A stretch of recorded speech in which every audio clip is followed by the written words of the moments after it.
Zjarri që përfshiu masivin me pisha në zonën turistike të Ranës së Hedhur në Shëngjin është shuar plotësisht, pas një operacioni që zgjati disa orë dhe angazhoi 10 efektiv të shërbimeve zjarrfikse dhe emergjencave civile.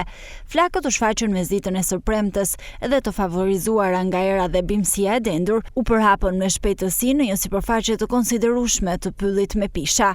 Për shkak të afërsisë me bizneset dhe strukturat akomoduese të zonës, situata krijoi shqetësim, ndërsa forcat në terren ndërhyn menjëherë për të parandaluar përhapjen e mëtejshme të zjarrit. Në operacionin për neutralizimin e flakëve morën pjesë zjarrfikset e Lezhës, Mirditës, Vautëdejës, Kamzës dhe Tiranës, të mbështetur edhe nga struktura të tjera vendore.